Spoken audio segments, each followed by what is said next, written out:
आज हम प्रथम पाठ सूची पर्यावरण का शेष भाग जो 6 और 7वां पद है उसका अध्ययन करेंगे।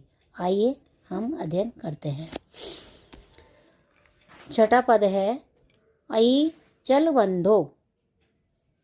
आई चल बंधो।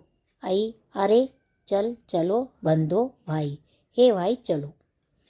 खग कुल। खग मीन्स पक्षी, कुल पक्षियों का समूह। खग कुल कहलाता है पक्षियों का समूह। कलरव कहते हैं ध्वनि, आवाज। पक्षियों के समूह से उत्पन्न ध्वनि से गुंजित गुंजायमान वन देशम, वन देश को चलो। कवि कहता है कि पक्षियों के कलरव से गुंजायमान वन प्रदेश को चलो।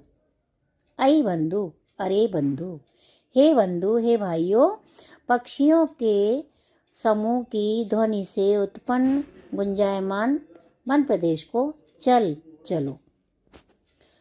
पुर कलरव। पुर कलरव नगर की ध्वनि से, नगर के कोलाहल से। कलरव ध्वनि भी होती है, कलरव कोलाहल भी होती है, आवाज भी होती है। 3 वर्ड है इसके। पुर यानी नगर, पुर मीन्स होता है नगर।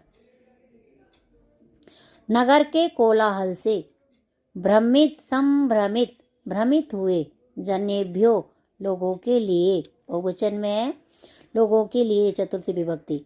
धृत 2 सुख संदेशम, सुख का संदेश। धृत आएगा लास्ट में। नगर के कोलाहल से भ्रमित हुए लोगों के लिए सुख संदेशम धृत, सुख संदेशम धृत, सुख का संदेश दो। नो, नो मीन्स हमारे लिए, हमारे लिए। चाक चिक्की जालम, चकाचौंध से युक्त संसार, चकाचौंध से युक्त संसार। चकाचौंध कहते हैं आश्चर्य भ्रमित करने वाले। चकाचौंध। जाल कहते हैं संसार के लिए है, चकाचौंध से युक्त संसार। चाक चिक्की जालम, चकाचौंध से युक्त संसार को नो हमारे लिए मत बनाओ। हमारे लिए चकाचौंध से युक्त संसार को, जो आश्चर्य भ्रमित करने वाला संसार है, ऐसा मत बनाओ। कुर्यात नहीं बनाना चाहिए, करना चाहिए, क्योंकि ये कुर्यात शब्द होगा, कुर्यात जयकत्य हो जाएगा। जीवित रस हरणम, जीवित यानी जीवन के रस का हरण करने वाला। कैसा है वो? जीवन के रस का हरण करने वाला, अर्थात जीवन को नष्ट करने वाला।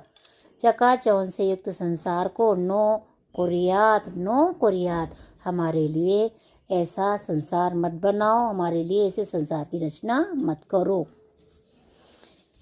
ये इसका हो गया। सूची पर्यावरण, हमारा पर्यावरण हमेशा स्वच्छ रहे।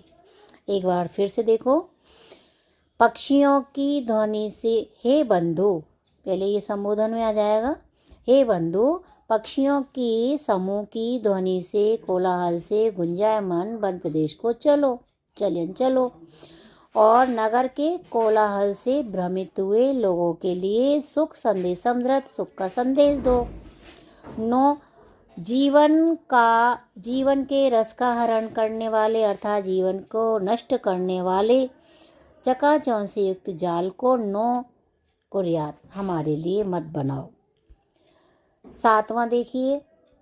प्रस्तर तले लता गुल्मा नो भवन्तु पिष्टा, पाषाणी सव्यता निसर्गे स्यात् न समाविष्टा, मानवा जीवनम कामये नो जीवन मरणम शुचि पर्यावरणम। प्रस्तर तले कहते हैं पत्थर के नीचे, प्रस्तर यानी पत्थर, तल यानी नीचे। लता बेल तरु वृक्ष, लता बेल तरु वृक्ष, गुल्म कहते हैं झाड़ियाँ, गुल्म मीन्स झाड़ियाँ। नो यानी नहीं, भवंतु होनी चाहिए, पिष्टा यानी दबी हुई। जो हमारी बेल है,